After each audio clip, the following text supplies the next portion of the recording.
Ampicilina 500, el podcast. Amigos, gracias por estar con nosotros en este nuevo episodio de Ampicilina 500, el podcast, un espacio creado para ustedes en el que semanalmente discutimos un tema de interés en salud de forma relajada, práctica y utilizando evidencia científica.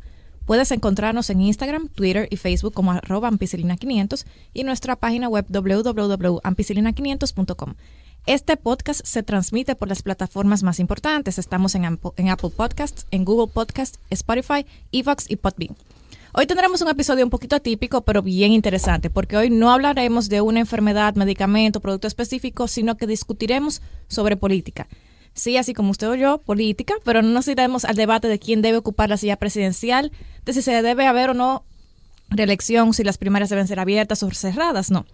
Hoy lo que ampliaremos será sobre un tema un poco relegado a segunda, tercera importancia en nuestro país, es política y salud. Yo quiero darle la bienvenida a mis estimados Yonasis Jiménez y Rafael Vargas. Bienvenidos, chicos. Hola, Catherine. Hola, doctora Saludos, Calderón. doctora Calderón. Hoy tenemos el honor de contar con dos excelentes invitados, el profe Laureano de la Cruz y el profesor Sergio Rodero. El profe Laureano de la Cruz es director de estudios generales en el campus Santiago de la Pontificia Universidad Católica Madre y Maestra. Es egresado de la Universidad de las Islas Baleares en España, donde obtuvo el grado de licenciado en Trabajo Social. Obtuvo su maestría en Educación, mención Administración Escolar en UTESA. Fue presidente del Colegio Oficial de Trabajo Social en Baleares, España, en la legislatura 2006 a 2010. Y en Pucamaima ha impartido materias en varios departamentos y escuelas como Humanidades, Administración, Educación y Derecho. También ha impartido docencia en el programa de Residencias Médicas sin especialidad de Ciencias Sociales. El profesor Laureano de la Cruz fue uno de los principales propulsores para la reapertura de la carrera de Trabajo Social en la Pucamaima. Así que anímense si tienen interés en esto. Además, junto al padre Diego López Luján, Joan Enrique Campá, actual director de estudios generales en el campus Santo Tomás de Aquino en Santo Domingo, Rafael Vargas, nuestro querido productor, y la licenciada Carmen Forastieri, psicóloga, forman un maravilloso equipo que semanalmente discuten temas de muchísimo interés en su programa Tituá Radio. Y pueden encontrar el programa en redes sociales como Instagram y Twitter como @Tituá Radio. Profe Laureano, bienvenido. Buenos días, doctora Calderón. Además, se encuentra con nosotros el profesor Sergio Rodero, quien es doctor en filosofía, profesor de la Universidad de Salamanca, profesor de filosofía, ya eso lo dije, pero tiene 2 líneas de investigación, que eso me gustaría... A ver, lo puedes repetir, como él sabe mucho, resalta. Tiene 2 líneas de investigación que me llamaron muchísimo la atención en bioética y cuidado y filosofía del dolor y espiritualidad. Así que bienvenidos todos, es un honor realmente para mí que estén acá y sobre todo el profesor Sergio, que estará por un tiempo bien limitado acá en República Dominicana y nos honra con su presencia en este podcast. Muy buenos días, muchísimas gracias, saludos. Entonces, yo quisiera comenzar hablando de por qué, hacer la pregunta a ustedes, ¿por qué es importante de que hablemos del tema de política y salud? Quisiera comenzar con nuestros invitados, profe Laureano, profe Sergio. ¿Por qué hablar de política? Exacto. En la salud. ¿Qué aplica política la salud? y salud, las dos cosas. Exacto. Ustedes parten de la base que nosotros no sabemos la respuesta, ¿no? No, es opinión, porque ustedes creen que es importante. A ver, todo, absolutamente todo, está conectado con política. Es decir, hay un sistema en el cual un grupo de personas toman decisiones que afectan a nuestros derechos. Y el derecho a una adecuada atención sociosanitaria, pues evidentemente, pues nace de la política.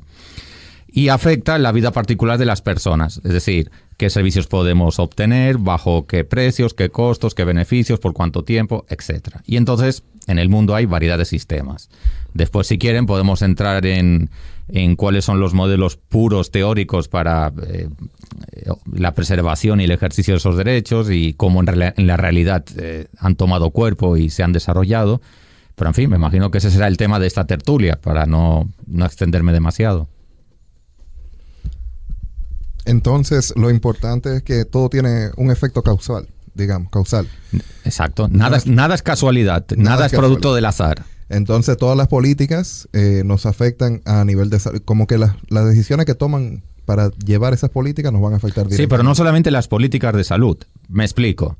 Las decisiones que se toman a nivel de sistema económico inciden en salud. Las decisiones que se toman a nivel de sistema educativo inciden en salud. Exacto. Las decisiones que se toman en el ámbito que puede parecer tan desconectado como lo lúdico, lo lúdico, cómo nos divertimos, afecta a la salud. Todo afecta a la salud. Y quizá nosotros vemos de manera visible en la superficie, hablamos de salud cuando hablamos de tratamientos, lo que nos cuesta ir al hospital, lo que nos cuesta estar internados, lo que nos cuesta que nos operen, lo que nos cuesta una rehabilitación. Pero todo lo previo también afecta a la salud. Y de hecho es más caro siempre, si hablamos de economía, curar que prevenir, incluso en términos económicos. Entonces, por eso digo, todo está conectado. Sí, porque según lo que uno ha observado en los países desarrollados que tienen un sistema de salud ya un poco mejor estructurado, o ideal, entre comillas, porque nada es perfecto, su gran enfoque, su gran inversión financiera y monetaria es hacia la prevención de salud. Porque además rinde más. Inclusive han desarrollado un sistema, por ejemplo en Estados Unidos, que hay incentivos a la prevención de salud. Si ciertos médicos en sus clínicas privadas le hacen X cantidad de Papa Nicolau a las mujeres que lo ameritan, la llaman, se lo hacen cuando van a consulta, entonces se le da un incentivo a ellos. Uh-huh. Para prevenir, porque les sale más económico, como dijo usted, que tratarlo ya después que haya una enfermedad. Y en el sistema de salud, es otra cosa que saldrá a la superficie después, nada es gratis. Exacto. Porque todos pagamos impuestos. El hecho de que usted no desembolse un dinero extra cuando recibe un servicio no significa que sea gratis. Uh-huh. Lo pagamos todos de manera continua. Pagamos ITEVIS cada vez que nos tomamos un refresco. Entonces una parte de ese refresco está financiando el sistema de salud. Y en nuestro país, aquí en República Dominicana, es algo que nosotros no asumimos que vamos a ir a un hospital, el sistema público, que debería ser así. Siempre cuando se va a requerir de servicios de salud, el que puede, el que está en ese renglón socioeconómico, recurre a una clínica privada. Todos pagamos el sueldo del ministro de Salud, por si lo quieren entender mejor de esa manera. Exactamente. Entonces yo tengo otra pregunta para todos ustedes. ¿Qué factores ustedes creen que inciden en que una población, una persona, sobre todo en poblaciones, porque cuando hablamos de salud a este nivel asumimos mucho salud poblacional? ¿Qué cosas o factores son los que inciden en la aparición de una enfermedad o de enfermedades en general?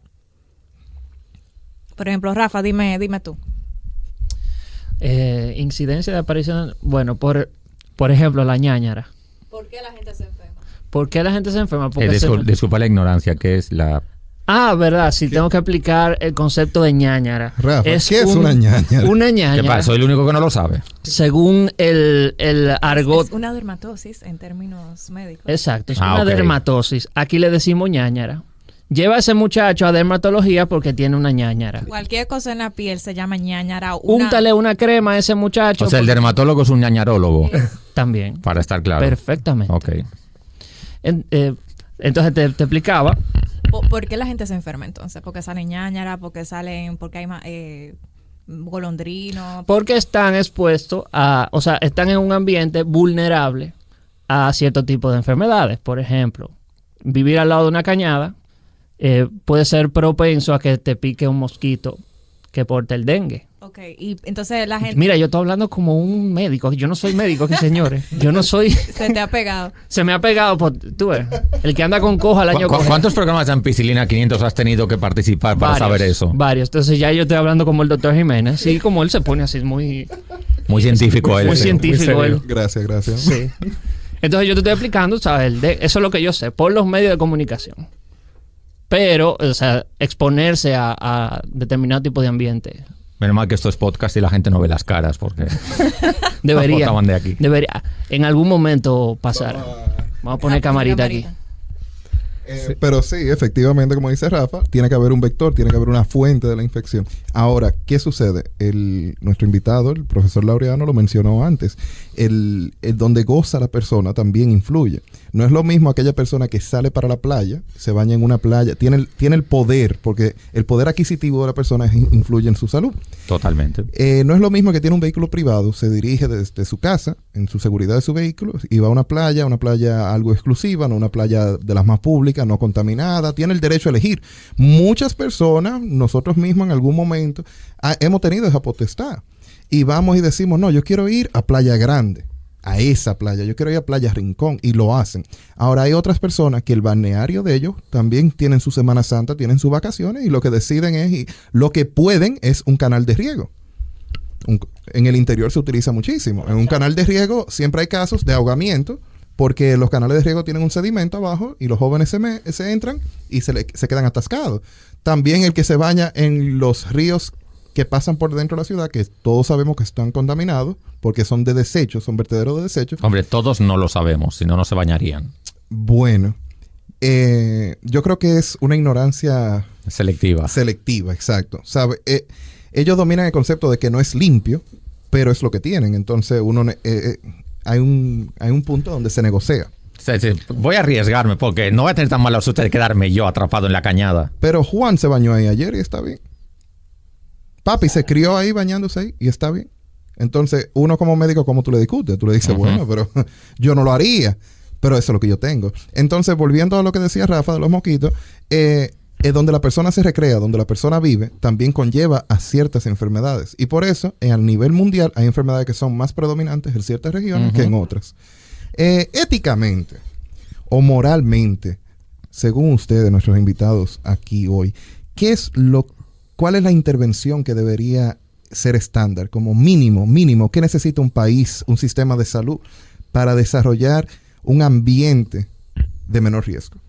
Efectivamente, yo creo que recabando desde mi parcela, que es la filosofía a la que me dedico, me gustaría recordar aquí esta mañana con vosotros el caso y la cita aristotélica, el gran Aristóteles, ¿no? Cuando decía que el hombre es un ser político, un ser social y político, ¿no? Somos zoon politikon. Desde que nacemos, eso es importantísimo en la ciudadanía, por tanto, y la política no va alejada de estas cuestiones, al contrario, la política es tremendamente importante en estas cuestiones y por supuesto mucho más la ética a la que te refieres, ¿no? No podemos establecer o no podemos trabajar de espaldas a una ética. La ética es fundamental en todas las profesiones, una vez más en el caso de la salud, que tanto tan importante y tan primaria es para nosotros, ¿no? Y debería haber unas buenas políticas y una buena ética sanitaria en estos temas, ¿no? Con lo cual, efectivamente, creo que la política sin ética es imposible, una vez más, y que la ética es fundamental en estas cuestiones. Y ahí vamos a aterrizar en un momentito, porque algo que dijo el profe Sergio a mí me encantó. Debe haber como un mínimo estándar, y lo que dijo Jonasis. Y eso va a depender bastante del sistema político al cual se adscriba un país o una región. Y de eso les tengo un datito que me pareció sumamente curioso que leí. Y yo les preguntaba básicamente sobre los causantes y determinantes de la salud, porque a lo largo del tiempo se han tocado muchísimas teorías que trataban de explicar por qué algunas personas estaban sanas, porque algunas otras se enfermaban. Por ejemplo, al inicio de la historia, escrita como conocemos, sea con jeroglíficos o con los caracteres como los conocemos ahora mismo, se creía que la enfermedad era producto de creencias, las creencias mágico-religiosas eran las que influían, y se creía que las enfermedades eran producto de los castigos de los dioses. Entonces, si el dios en el que tú creías se enojaba contigo, tenías que hacer un sacrificio, y probablemente es para sanarte, porque eso se estaba manifestando a través de la enfermedad. Y mucha gente lo tilda como de tonto y hasta se ríe, pero incluso hoy día todavía aquí en República Dominicana tenemos creencias mágico-religiosas muy ligadas a la santería, al vudú, a la hechicería, que hablamos incluso de ello en el primer episodio de los ensalmos. De los ensalmos, sí. Y la gente cree que fue porque usted tuvo, algún problema con alguna divinidad, o alguien tuvo ese problema y se lo tiró a usted, y la gente hace una serie de rituales para tratar entonces de no estar enfermo, o para tratar de sanarse a través de la medicina mágico-religiosa. Desde el mal de ojo hasta la brujería, hasta y los para hechizos. vender una propiedad, todo. Y ese episodio realmente fue muy interesante porque vimos que tiene uso para todos. Ya en la Edad Media se le atribuía la enfermedad a la posición de los planetas con la teoría cósmica o sideral. Un saludito a la gente que cree en el horóscopo, eso no es de ahora. Luego vino la teoría de los humores, y en la India se practicaba con la medicina ayurvédica, en la China con el yin yang, y la de Hipócrates era que fue de donde, la que nosotros más conocemos, que consideraba que la salud dependía del equilibrio de los humores que se encontraban en el cuerpo. Posterior a esto, continuó la teoría de los miasmas y se resume con la frase: todo hedor es enfermedad. Y esa es como la que a mí me parece más interesante, porque ellos creían que las enfermedades provenían casi exclusivamente de micropartículas, gases o vapores. Y fue tan tal el revuelo que yo no sé si ustedes se acuerdan no se van a acordar, porque no estábamos ahí ninguno, pero cuando Jon Snow, no es de Game of Thrones, sino el Jon Snow que descubrió la causa del cólera, él tuvo que enfrentarse en ese tiempo a las autoridades de salud que creían en la teoría de los miasmas. Y ellos juraban que eran partículas que andaban en el aire que enfermaban a la población. Y Jon Snow tuvo que recorrer un gran camino para probar que venía por las aguas contaminadas. Luego llegó la teoría microbiana con Koch, que exitosamente logró asociar enfermedades con microbios, pero no explicaba muy bien algunas enfermedades crónicas. Luego vendría Pasteur a mejorar esa teoría y posteriormente, muchos años después, el padre de la epidemiología moderna y la salud pública, Bradford Hill, traería sus propios postulados para tratar de encajar los modelos que explican la enfermedad y la causalidad. Todo esto ustedes se preguntarán como que, ¿pero por qué? Porque estamos hablando de salud, de enfermedad, de política. Y a donde yo quiero caer es que en todos los modelos actuales, entre todos los modelos actuales que explican la salud y la enfermedad, Dollar y Whitehead, yo creo que lo dije bien, en 1991 propusieron un modelo de arcoíris. El arcoíris ustedes saben que tiene varios arcos y hay arcos bajitos abajo y arcos más grandes arriba. Entre los arcos, en el marco más bajito, en el más inferior estamos nosotros. O sea, abajo el primer arquito pequeño son los factores individuales que casi nunca podemos cambiar. No podemos cambiar nuestra edad, no podemos cambiar nuestro sexo, ni nuestra genética. Eso ya viene con nosotros desde el nacimiento, aunque por formas médicas y por intervenciones querramos cambiar la forma en la que nos vemos. Pero el sexo, genotípicamente, eso no se puede cambiar. En el arcoíris que está entonces por encima de nosotros están los factores individuales, nuestro estilo de vida. Entonces, ahí está, por ejemplo, si hacemos ejercicio, si comemos de forma balanceada, si nos hidratamos adecuadamente, entre otros. Encima de este arco hay otro arco que se llaman factores sociales y de comunidad. Ahí entra mucho el comportamiento de grupo, de quién yo me rodeo, las creencias que tiene ese grupo. Entonces, según este modelo yo voy viendo que en dependencia, por ejemplo, de cómo cree el grupo, qué creencias tiene mi grupo, pueden influir en mí, en mi personalidad.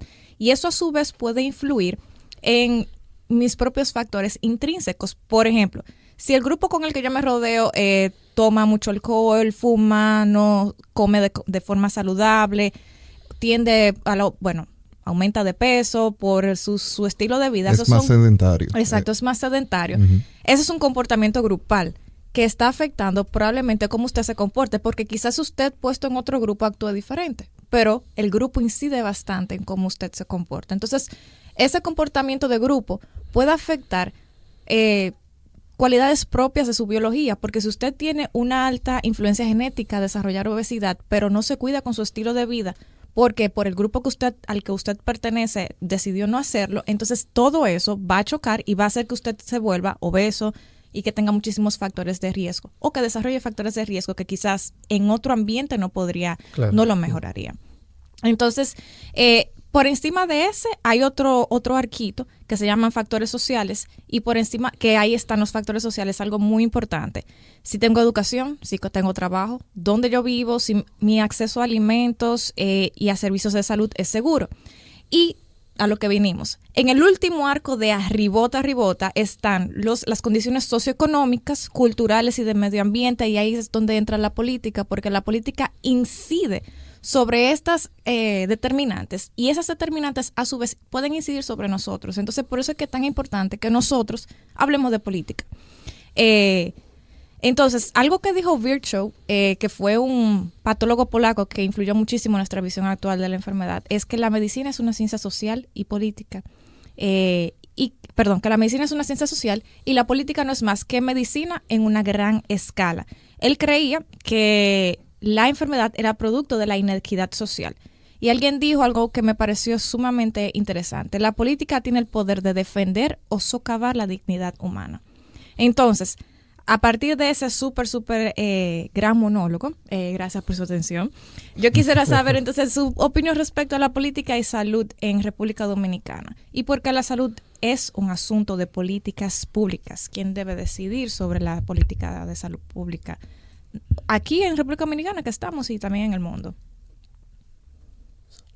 Bueno, yo creo que has dado bastante en la clave, sobre todo haciendo un buen repaso histórico, pero efectivamente podemos recordar a los presocráticos también y muchos autores que ha habido en filosofía, donde ha sido un archiconocido problema, que es el problema alma-cuerpo. ¿no? Efectivamente. Y eso ha derivado en las cuestiones que has planteado muy bien, en esa especie de arcoíris, donde el techo último, el de arribota, como decías, son la política y cuestiones político-sociales, que es como, digamos, lo que nos arropa a todos. Por eso es tan importantísimo la política, y una vez más, si no es ética y no lleva la ética pareja y por tanto pegada a esas buenas políticas, que ya da igual que sean dominicanas, o sean isleñas, o sea, región Caribe, o sean del continente americano, o sean mundiales, ¿no? Porque son inmensamente importantes. Hablabas de una cuestión también muy interesante, ¿no? Que es todas las prácticas alquímico-religiosas que hay en este país y en el país vecino Haití, por ejemplo, bien sabemos, ¿no? Y en otras, pero que efectivamente están presentes en otros contextos. Creo que, una vez más, los líderes políticos deberían ser inmensamente responsables y sensibles a estas cuestiones, porque efectivamente nos abrazan y nos integran a todos. Y, por supuesto, la medicina, lo has dicho también muy bien, en una definición bastante clásica, que es una ciencia que debería ser muy humana, y por tanto es humana, debería ser cada vez más humana, y es inmensamente social. No sé qué. Exacto. Profe Laureano, usted sabe que aquí tenemos un problema serio con la corrupción. Y ahí va lo del... De verdad, no me había enterado. Bueno, pues si abre un periódico quizá lo pueda ver. Mentira, profe. Y eso va muy de la mano con lo que decía el profe Sergio, que tiene que ver bastante con la ética. ¿Cómo la corrupción, que quizá mucha gente no lo haya pensado, cómo la corrupción afecta el gasto en salud pública, en gastos en política, y cómo esa corrupción afecta a la salud pública? Mira, te lo voy a responder con un debate tuitero que yo creo que ustedes dos vieron el otro día. Habrán notado que desde un tiempo a esta parte, no le puedo poner como una fecha, pero hay como una creciente preocupación por los problemas medioambientales. Sí. Que miren lo que está pasando en la Sierra de Tal, miren lo que está pasando en el Valle de no sé qué. Los aguacates.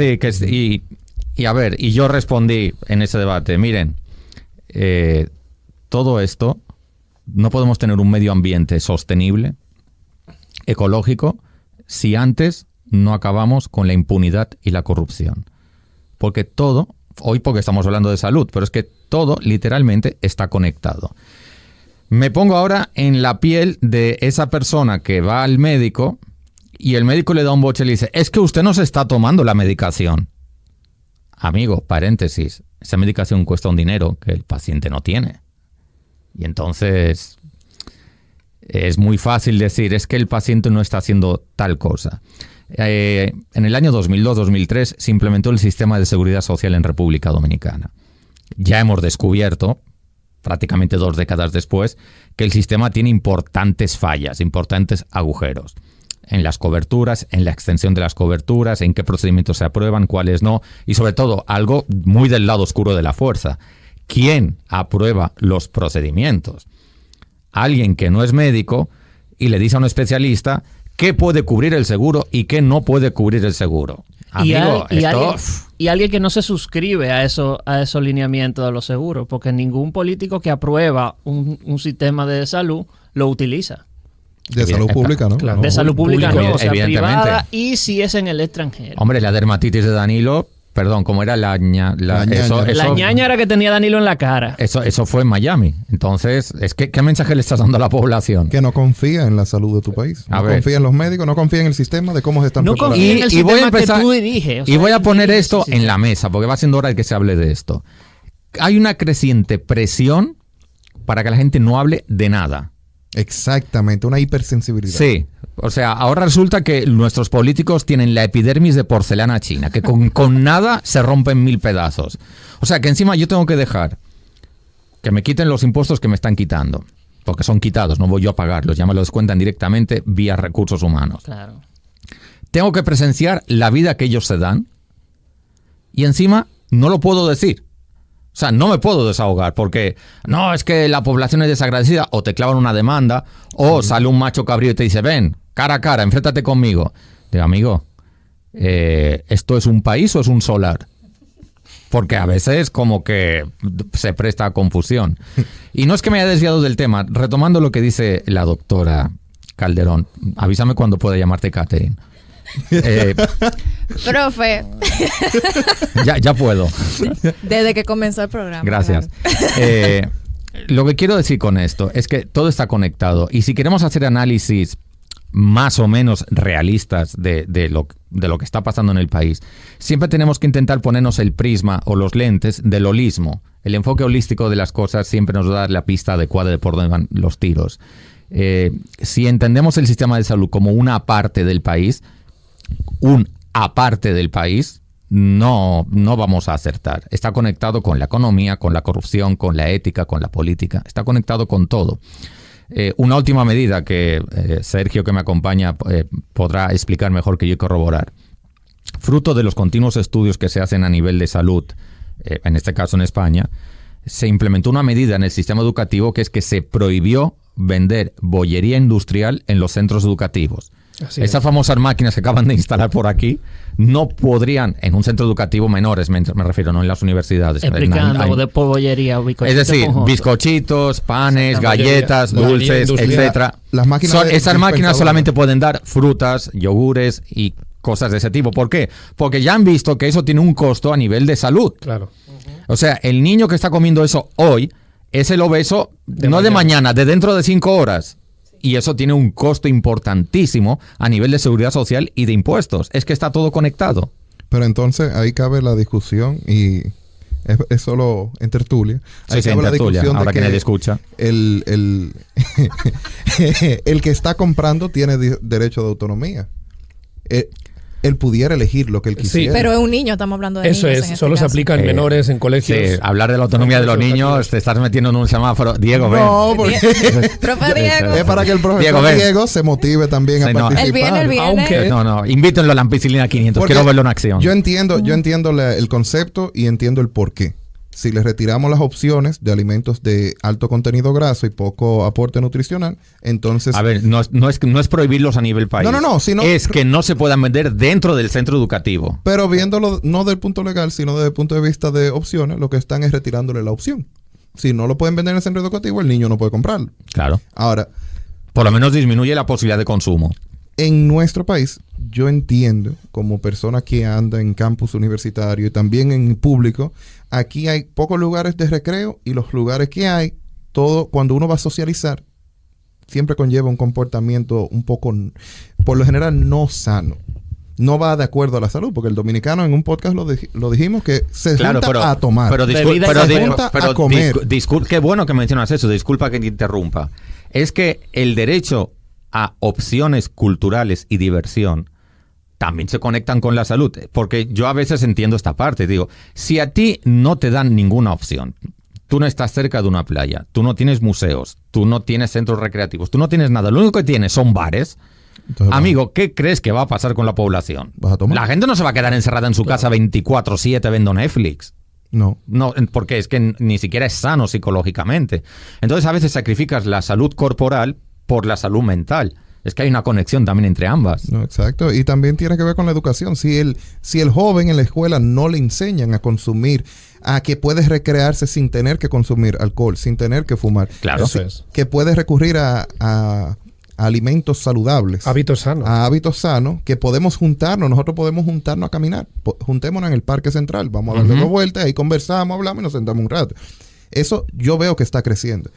Cuando Catherine mencionó anteriormente el arco, dentro del arco iris, ella dijo algo que es lo del grupo, del ambiente. Ahora está de moda, porque hay que decirlo, es una moda, pero es una moda saludable. Está de moda aquí el cycling en el país entero. Ahora muchas personas están montando bicicletas, salen a montar bicicletas. Que para mí es un deporte extremo. En nuestro país es un deporte extra extremo. ¿Extremo? Más allá que tirarse de paracaídas, más allá. Sí. ¿En qué momento pasará la patana por encima? No, porque el que se tire paracaídas ve la tierra de frente. Pero la patana no, porque va por detrás. Le dan por atrás, entonces claro. No se sabe. Y ya han habido varios Y no casos. estoy hablando de choferes de concho de ninguna ruta, Dios me libre de criticar a esos humildes padres de familia tan respetuosos de las leyes de tránsito. Había que decirlo. Y se dijo. Una de las razones por la cual la salud es un asunto de políticas públicas, y yo sé que el profe Sergio va a tener algo que decir. Sí, prepárate, porque él nada más ha dado un pequeño spoiler. Ahora él se suelta. Ahora viene. Es que Va calentando. según una juiciosa y una buena revisión que hice de un artículo publicado en Annual Reviews de Thomas Oliver, él propone algunas respuestas y vamos a ir discutiéndola poquito a poquito. Lo primero es que las acciones individuales e institucionales tienen un efecto de derrame, es decir, una afecta a la otra. En la economía eso se conoce como externalidades. Por supuesto que algunas de estas pueden ser beneficiosas, otras no. Entonces, la salud pública viene entonces a restringir algunas libertades para que éstas no afecten a los otros. Por ejemplo, fumar en lugares cerrados. Usted como individuo está en la libertad de fumar en un lugar, si usted quiere, pero... Siempre y cuando el Estado no diga lo contrario. Exacto. Y mientras no coarte la libertad y el derecho de otros a permanecer sanos, y por eso se prohíbe por lo menos acá fumar en espacios cerrados. Y lo mismo sucede con la vacunación, con manejar ebrio y entre otros asuntos. Y eso de la vacunación está sumamente en boga, sobre todo en algunos países de Europa y Estados Unidos, porque es como un hilo fino, o no se ve cuál es la diferencia entre mi libertad individual y de padre para decidir sobre mi hijo versus la colectividad, o sea, hasta dónde una llega sobre la otra y hasta dónde una no debería interrumpir a la otra. Sí, eso es como un efecto dominó. Efectivamente, trataste dos cuestiones muy importantes, que es el tabaco. Hay muchos países como este o el nuestro, en Laureano, España, donde hace muchos años que se prohibió fumar en bares, cafeterías, discotecas, ¿no? El país de al lado, por ejemplo, Portugal, no lo sigue sin prohibir, y se nos hace muy extraño cuando vamos allí y continúan fumando en discotecas, bares, cafeterías y etcétera, ¿no? En todos los lugares. Efectivamente, por esa rivalidad de los derechos, esa jerarquía de que pesa más o que queremos que pese más en nuestra ciudadanía, efectivamente, y hacemos que, por tanto, importe más la libertad individual o la libertad colectiva o grupal o social de ese pueblo, ¿no? Y en segundo lugar, aunque retomando el caso que decías de las políticas de salud pública, de alimentos, yo recordaba y recuerdo ahora mismo, no solo en los casos de menores de edad, de las máquinas de vending que estás diciendo, donde la bollería industrial ha desaparecido y se colocan bolsitas de pieza de fruta fresca, manzana o cualquier otra fruta, y etcétera. También en las facultades, nuestras facultades españolas, también en los alumnos, fantástico. Efectivamente se fomenta, efectivamente, porque ya que estamos en una universidad, si alguien quiere tomar nota, se fomenta hábitos más saludables, evitando la obesidad y etcétera, ¿no? Entonces, efectivamente, el problema de las externalidades y de cómo encararlo, pues hay diferentes políticas y que son bien distintas, como estamos diciendo, más prohibitivas o menos, o más permisivas.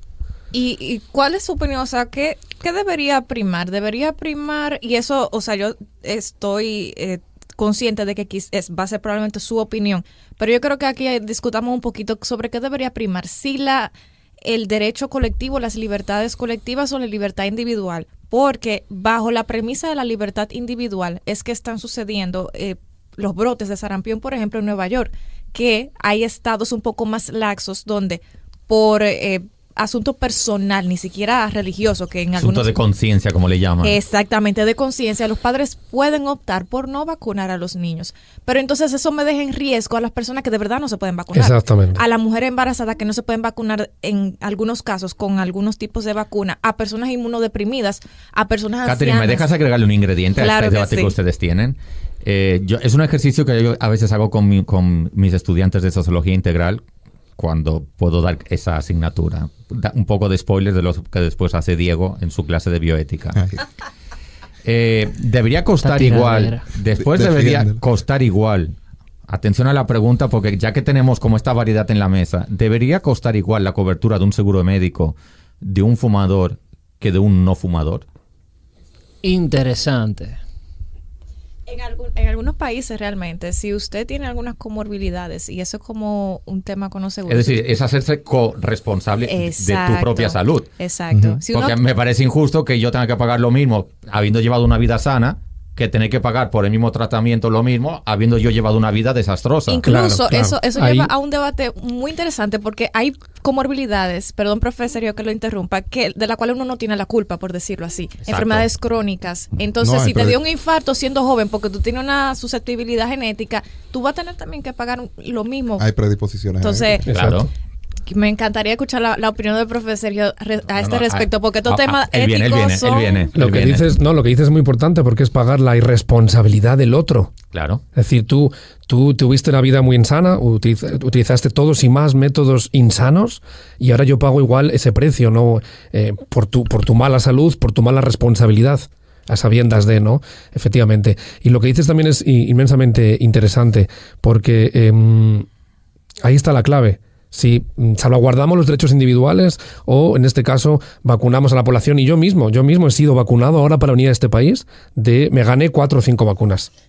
Me gané el sarampión porque era alerta mundial, me gané el cólera porque aparecía algún caso de algún español infectado de este país. La del ébola te la pusieron. La que no tengo yo. Yo creo que me gané todas. Me gané la fiebre tifoidea y profilaxis de la malaria, etcétera, ¿no? Bueno, fue un disparate. Fue una doctora que fue muy preocupada por la salud. Pero es verdad que ¿cuántos no se vacunan? Exacto. Yo sí decidí, bueno, bajo mi libertad y responsabilidad hacerlo. Catherine, tú que eres médico, ponele todas las vacunas el mismo día, así ese cóctel Molotov. No hace daño. No hace daño. No hace daño, pero Pues, puede darle un En una semana. Puede darle un efecto de que... Se sienta un Sí, poquito porque está más. reaccionando. Da alguna reacción. Está dando una O reacción. sea, de lunes a viernes cada día te pusieron una. Bueno, es digamos un combinado en una semana donde empiezas tomando una cápsula un día, al séptimo día tomas la otra La de y la por el malaria. medio La de la malaria. exacto, y por el medio el día 2 y alternas, tomas la de la fiebre tifoidea, por ejemplo.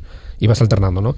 Pero en fin, tú asumes como ciudadano y por tanto que yo pues es bueno prevenir y que voy vacunado por si acaso. Pero ¿cuántos hay que no se vacunan, ¿no? Y que deciden no hacerlo? Entonces esas intervenciones de salud deberían ser obligatorias, o sea, deberíamos forzar o digamos hasta quitar un poquito del derecho colectivo del derecho individual para proteger el colectivo. Eso sería como Esto es como lo de Caifás, que muera uno para salvar el pueblo. Pues siendo utilitarista, y aquí entra por tanto el juego el utilitarismo, ¿no? Efectivamente, yo creo que sí, que es una defensa porque tenemos que salvaguardar al vecino y a todos. Me da igual que sea muy cercano o que sea familiar o que no lo sea. O sea, en esto no chocaría ningún derecho más interno, ¿no? Pero efectivamente deberíamos salvaguardar que todos en las mismas condiciones van a estar protegidos o no van a ser contagiados, etcétera. Exacto. Entonces lo que resumimos es que debe de cobrarse igual todo el mundo debe pagar igual. O debe de, porque pongamos otro ejemplo. No dije es eso. muy dramático. No, pero que tenemos pero aquí claro, que sociología las y tenemos aseguradoras están filosofía. escuchando, sí. Exacto, pero también yo quiero saber sus opiniones personales y cómo esas opiniones pueden traducirse a cambios en nuestro país, porque eso es lo que nos interesa, que mejore la situación. Entonces, poniendo otro ejemplo. Rafa, edita eso. Poniendo otro ejemplo, dijimos fumador y una persona saludable. Muy dramático, eso está en los extremos. Ahí es blanco y gris. Es con fines didácticos. No, pero entonces, ¿qué sucede con la mujer embarazada que tiene un embarazo de un niño? ¿Verdad? Una cría. Y la mujer embarazada que tiene trillizos. El costo del parto de ella va a ser 3 veces. Porque son 3 niños, 3 sábanas, 3 médicos tienen que recibirlo a cada uno. Es un costo mayor. Los 2 sin complicaciones. Pero su embarazo es más costoso que el que nada más tiene uno. ¿Y ahí qué hacemos? Bueno, muy buena pregunta, no sé. Una rifa.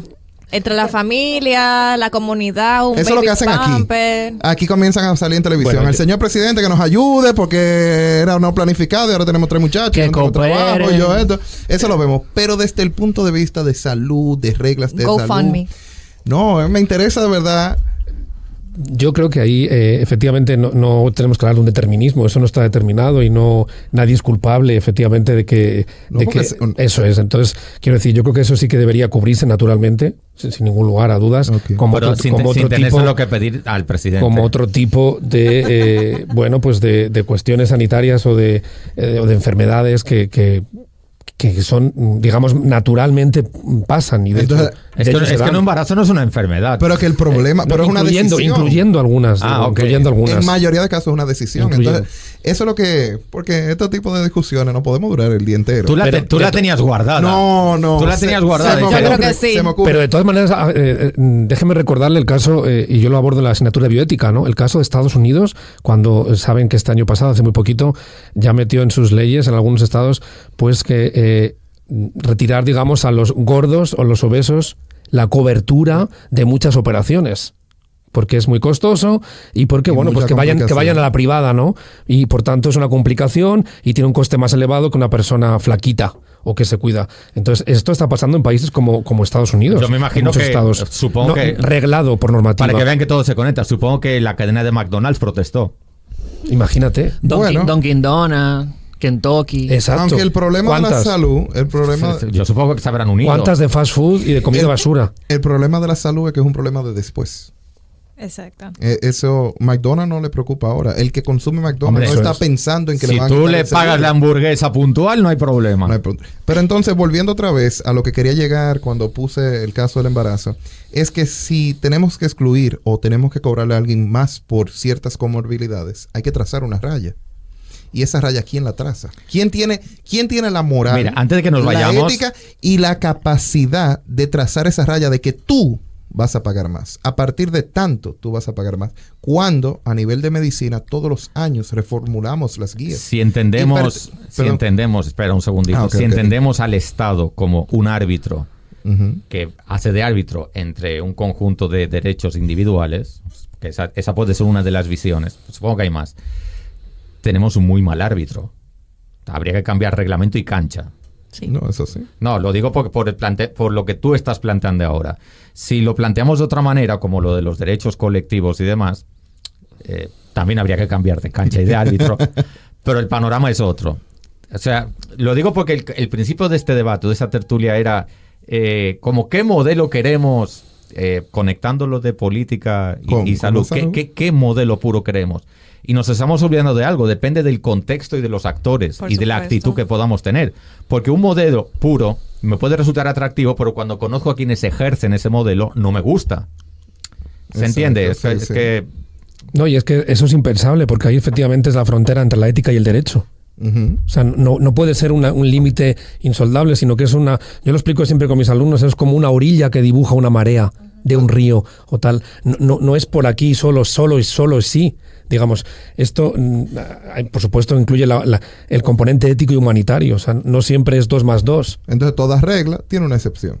Desde luego, y esa excepción es, desde luego, con una buena predisposición humanitaria, se cubren esas cuestiones que no son tan cartesianas. y las escalas Están de grises cerradas. forman parte del arco iris de Exacto, Catherine. Exacto. Exacto, pero no era, en fin, de la tertulia, de la mini tertulia dentro No, está interesante. del podcast, es que cuando el público que nos escucha tiene el derecho de tomar las decisiones, de apoyar a quienes van en pro de El su- punto es desde si luego. tienen criterio Exacto. para plantearse todo entonces, eso. Nosotros como ciudadanos tenemos el derecho de exigir, tenemos el derecho, entre comillas aquí, porque a veces uno Sin se le duda. olvida, tenemos el derecho de exigir, de dirigirnos y tratar de dirigir a quienes nos van a gobernar, Sin de duda. elegirlos. Sí. Entonces, muchas veces no tomamos en consideración. En este país es notorio de que los candidatos y las personas que quieren cargos administrativos no declaran sus intenciones. No, hombre, no. Eso, Entonces, es, lo último, nunca- eso es lo último que van a hacer, por Entonces, Dios. cuando llegan no saben lo que van a hacer porque nunca se sentaron Eso a es. pensarlo. Lo importante es que les paguen. Exacto, pero entonces nuestro público puede ir entendiendo qué tan importante es que una persona vaya trazando una meta, una línea de tiempo, un plan, porque hasta esas decisiones de quién va cubierto y quién no, de qué van a hacer las aseguradoras o qué no, se van a reflejar la política en la salud. Y antes de que nos vayamos, me gustaría hacer visible un problema que será tratado en otro programa, porque hoy no va a caber, y es toda la problemática que se nos viene encima como país Ujú. con la geriatría. No estamos en Tituá, Laureano. Se nos viene encima la geriatría. Malos planes de pensiones, porque estructuralmente están mal diseñados. Y ayer yo tenía esta conversación y les decía, señores, las pensiones se calculan en una base de cotización, que son los salarios. Si los salarios son malos, usted no puede tener pensiones buenas. Punto. Suena muy reduccionista, pero es Es así. así. Es que de dónde Entonces, lo esas sacaron. personas que son las que tienen más necesidades, porque se deterioran, tienen que ir al médico, consumen más medicamentos, es cuando tienen menos ingresos. ¿Qué vamos a hacer con esta gente en este país? Porque la esperanza de vida va aumentando. Entonces, la capa de personas mayores, con una tasa de natalidad que va a la baja, está preparando un cóctel Molotov. Es decir, tendremos el mismo problema demográfico que en un país desarrollado, Ajá. pero con una corrupción de país subdesarrollado. Eso es una combinación horrible. De ¿Qué todo. vamos a hacer con eso? Esa es una muy buena pregunta que queda al aire y yo creo que queda en la mano de las personas jóvenes que nos están escuchando promover estos temas, no solamente hablar de lo que están haciendo los famosos y las celebridades en redes sociales, sino que estos sean los temas que a nosotros nos importen, porque dentro de 20, 30 años nosotros estaremos ahí y ya será un poquito tarde para actuar. Decía Thomas, una de las en los otros principios que él propone, que en los sistemas de gobierno, se espera que el gobierno satisfaga una variedad de necesidades físicas, económicas, que era lo que veníamos hablando, y en base a eso es que mucha gente entiende, bueno, y nosotros también, que la política y la salud van de la mano. Además, la salud pública implica debates y resoluciones que usualmente se resuelven a nivel político, incluso algunos debates morales, como por ejemplo en temas relacionados al aborto, que son debates morales pero que llegan al nivel de salud pública. Y un punto muy importante que propone Thomas es que una de las razones por la que la política y la salud se encuentran es que necesitamos una población sana que trabaje. Si no tenemos gente sana que trabaje, ¿hacia dónde va la productividad del país? Y los asuntos de salud pública usualmente se traducen en asuntos de salud políticos cuando hay personas que los proponen, que es lo que nosotros entendemos que deberíamos hacer. Entonces, una pregunta para ustedes. ¿Cómo decidimos cuáles asuntos nosotros deberíamos prestarle atención? O sea, por ejemplo, deberíamos prestarle más atención a, a tabaquismo, obesidad, depresión. ¿Quién traza esa línea, que era lo que decía Yonasis hace un momento? Pues sí, yo creo que hay enfermedades del siglo XXI y has dicho una que es la depresión, por ejemplo, el estrés, que tanto daño hace, efectivamente, y una vez más lo tenemos que ligar a esa otra parte que no es el cuerpo, sino el alma o la cabeza o la mente. Y por tanto, cuánto cura o cuánto enferma, efectivamente. Entonces hay enfermedades muy del siglo XXI que son inmensamente importantes y que tanto mal y problemas están afectando, pero deberíamos de preocuparnos también por la parte que has dicho, Laureano, muy importante, de la población mayor. De la población y toda la gente que digamos, todos los fondos que debemos tener y para el día de mañana para todos nosotros, pero porque va a ser un país que va a ser envejecido como España lo está siendo ya, ¿no? Exactamente. Y lo importante que es trabajar sano y feliz. Yo añadiría la ética de la felicidad y feliz. Cuán importante es la felicidad en el trabajo, ¿no? Lo que nos aporta de bien en ser y trabajar con vocación y felices. Y la otra parte de ese problema geriátrico que estoy dibujando apocalípticamente es que también se tienen que diseñar políticas de incentivo a la natalidad. Uh-huh. Por eso no es hacer spots publicitarios. ¡Tenga hijos! No es eso. Es un conjunto de políticas públicas que hagan que las condiciones para poder tener hijos sean las adecuadas. Exacto. Es decir, un trabajo digno, servicios públicos de calidad, un sistema educativo que sirva, un sistema de salud que sirva, etcétera. Porque si no, ya hay gente que se está planteando que un hijo me cuesta tanto dinero. Uh-huh. Suena muy feo decirlo, pero es que es así. Cuando yo tenga el hijo, ¿quién me va a ayudar? No a mantenerlo en el sentido más pobre de la palabra, sino a promoverlo. Es decir, a darle una calidad de vida, a que sea feliz. ¿Cómo le aseguro eso a un hijo? Entonces, en estas condiciones, yo ese debate lo tengo muchas veces. No, señores, tener hijos es algo muy serio y muy responsable. Piense que usted está hablando de un ser humano y un ser humano que está llamado a desarrollarse, ser feliz. Me parece que estamos en un contexto donde eso que en el lenguaje eclesial se llama cultura de la muerte se está promoviendo demasiado. Y hay algo interesante que propone Thomas, que son como algunos mecanismos por el cual, o sea, tratan de explicar quién decide bajo cuáles temas se debe invertir. Básicamente hay uno que es por observación directa, usted ve un derrumbe, usted ve desbordamiento de aguas residuales, usted invierte ahí. Hay otros que es a través de indicadores estadísticos y ahí hablamos mucho de tasa de mortalidad, de natalidad, de mortalidad cruda, específica, etcétera. También los estudios científicos y la evaluación de programas existentes son los que usualmente la gente toma en cuenta los políticos toman en cuenta para hacer sus inversiones de salud. Pero hay algo muy importante y me gusta lo que dijo el profe Laureano, porque ¿cuál es el problema de los indicadores estadísticos que pueden estar sesgados? Ahora mismo no tenemos tantísimo problema con la población geriátrica. ¿Por qué? Porque no tenemos tanta población geriátrica, pero hacia eso es que vamos encaminados. Pero la tendencia estadística es esa. Exactamente. Entonces, si nos llevamos del indicador estadístico, de la observación directa, de los estudios científicos, quizás en nuestra población, salud pública no decida, por ejemplo, hacer un gasto importante en esa población. Pero es por eso mismo, porque está un poquito sesgado. Y no tiene que ser un sesgo maléfico, pero puede ser simplemente de que como no hay tanta población, no se invierte ahí. No, eso es algo que hay que tener presente. Nosotros como médicos hacemos una intervención en salud. Ese propósito de nosotros Sí, claro. en el sistema de salud. Hacemos una intervención en salud. En un país donde había un sistema deficiente de salud, se están creando médicos, están formando médicos, mucho más médicos que cualquier año en el pasado, están graduando más, están haciendo mayor intervención. ¿Y ahora qué pasa? La población está envejeciendo más, que era lo que usted decía. Ese problema se da, todo es por paso. Usted dijo algo al principio que le dio el clavo. Resumió el tema de hoy, lo resumió desde el principio. Todo está conectado. Todo está conectado. Que no hay universidades, que no hay carrera de medicina. Ahora tenemos muchos médicos. Hay médicos ejerciendo la carrera de medicina. Hay personas que antes hubieran muerto por no tener el servicio de salud, no las condiciones de salud, y ahora van a envejecer en condiciones precarias. Entonces, ¿qué pasa? Se hizo la intervención de crear más médicos, pero no se ha solucionado el problema de los envejecientes. Como dijo el profesor Laureano, eso viene, definitivamente eso viene. Y ahora la población también está más educada. El acceso a la educación de universitaria es más fácil que nunca. Pública, privada, semiprivada, hay diferentes niveles, diferentes renglones. Tienen mejor acceso. Una población educada no se reproduce en un país que no le asegure, que no le dé seguridad a su cría. Exactamente. Tú no vas a traer, una persona educada piensa, oye, pero si yo no puedo asegurar la universidad porque lo que yo gano no es suficiente, ¿cómo yo voy a traer un muchacho al mundo? Y eso pasa, y por eso en los países desarrollados, la gente reduce la natalidad, Claro. y aumenta el nivel de envejecientes. Yo quisiera ir concluyendo el tema con algo que me pareció muy interesante. Entonces, no sé si ustedes conocen el porciento de interno bruto que República Dominicana destina a salud pública. Lo más reciente fue lo que yo encontré, fue lo del 2016. Probablemente haya publicado algo más reciente, pero lo que encontré Venga, fue que sorpréndenos. 2.82% de nuestro Producto Interno Bruto se gasta en salud pública. Entonces, ¿por qué traigo esta colación? Porque muchas veces la forma de... Y cuidado, porque ese dato esconde... Si ustedes... es un ejercicio que hago con mis estudiantes de Sociología de la Salud.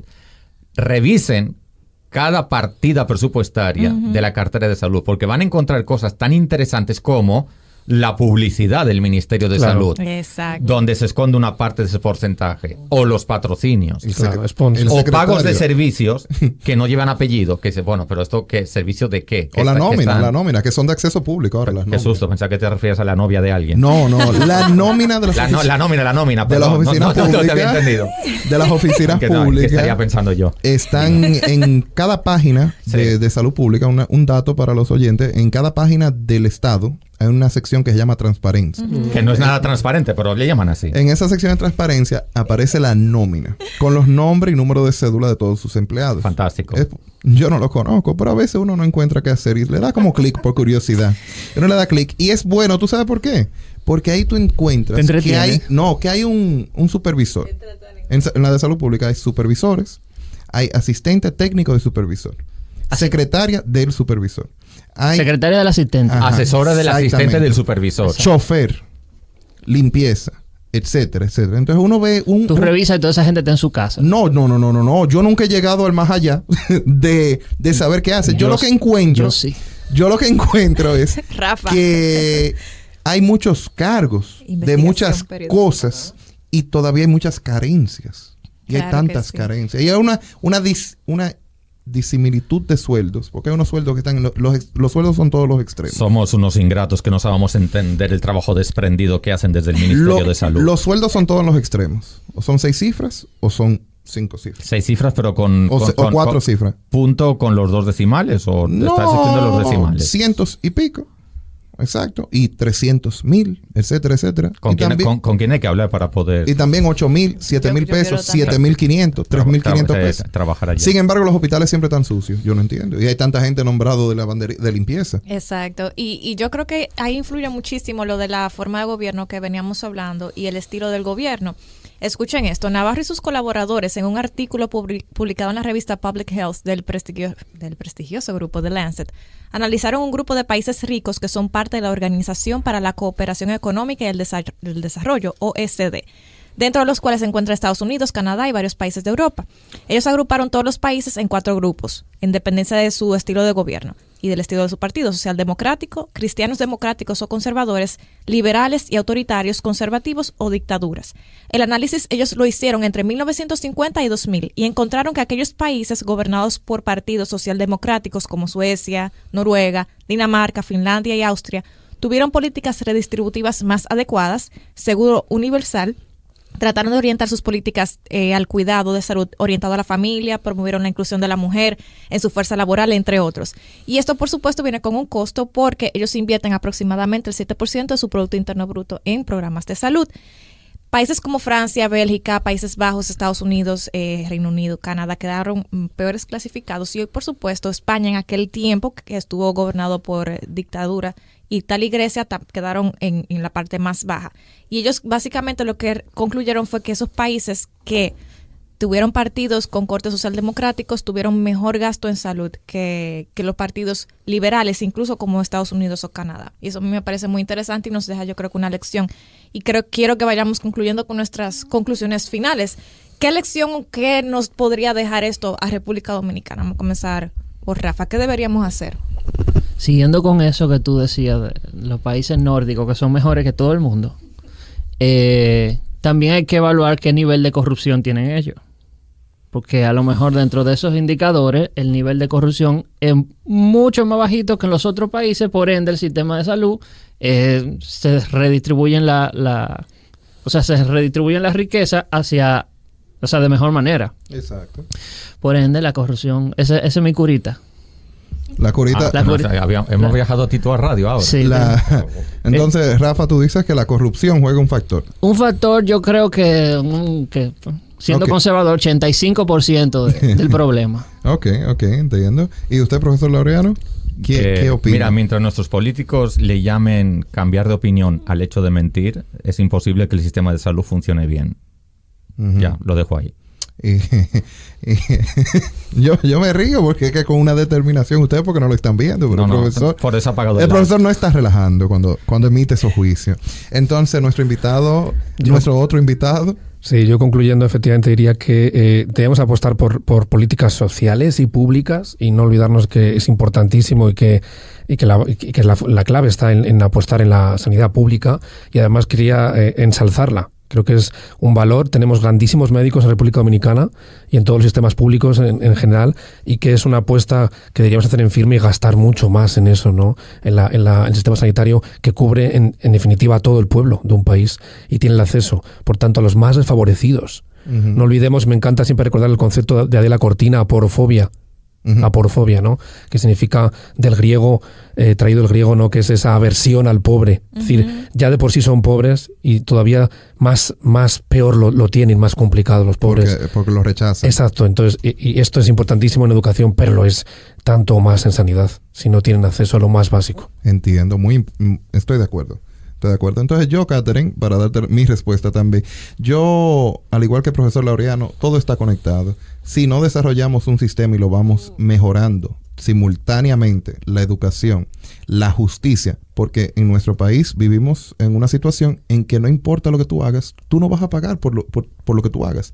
Entonces ese sentimiento de me da la gana. Impunidad. Y de impunidad, que es una palabrita que es un hashtag, impunidad, pero nada más se menciona, no se le exige a nadie que cambie. Entonces, en esa situación social, hasta que no cambiemos eso, la salud va a seguir sufriendo.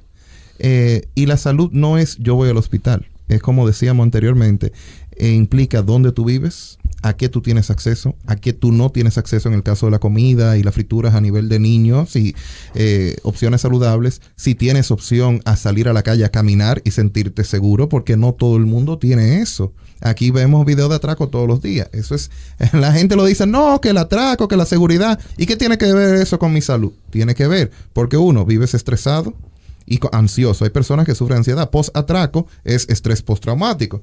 Entonces, es un riesgo de salud. Arriba de eso, si vas de la casa al trabajo, el día que cobraste andas tenso. Tienes que pagar un taxi o lo que sea y ojalá sea una cuadra. Eso sucede. Después tengo opciones saludables de caminar, salir. Hay gente que tiene diferentes hobbies, salir a tirar fotos, salir a hablar con el vecino. No, caminar con el perro. No pueden. Y después, las opciones que haya también de opciones saludables de comida, porque lo que hay donde está el dinero es en bebidas, en fumar, entonces no se está invirtiendo en opciones saludables. Y por lo general, una de las quejas que tienen las personas es que las opciones saludables son más caras. Entonces, el hecho de que una opción saludable sea más cara, estamos limitando a la población de menor recursos que no puede disfrutar de ellas. Ya después de todo ese monólogo también mío, lo que le pido a nuestra población es que no solo hablemos de los temas, sino que tomemos acciones que exijan espacios, áreas verdes, que exijan áreas libres de humo, que exijan su salud. Si usted tiene una alcantarilla, una cañada y viven personas ahí, por lo general las personas que viven ahí es porque cogen la tierra de gratis. Evítelo, aconséjelo, dígale, mira, no te bañes en esa agua, no te mojes en esa agua. Llamen a su ayuntamiento. Yo sé que aquí uno siente que no tiene voz ni voto, pero traten de hacer las cosas o entre la junta de vecinos y que el agua de alcantarillado y cosas por lo menos puedan contenerla. Que no fluja libremente entre las calles, como pasa en algunos sitios. Y que tomen un poquito de acción también a la hora de votar, porque tenemos el poder de por lo menos ayudarnos en ese aspecto. Amigos, de esta forma concluimos este episodio de Ampicilina 500. Yo también les invito a que busquen a Tituá Radio en sus redes y lo sigan. Recuerda que puedes proponernos temas en nuestras redes sociales, darnos feedback y recomendarnos. Gracias por su sintonía y esperamos volverles a encontrar en la próxima. Hasta pronto.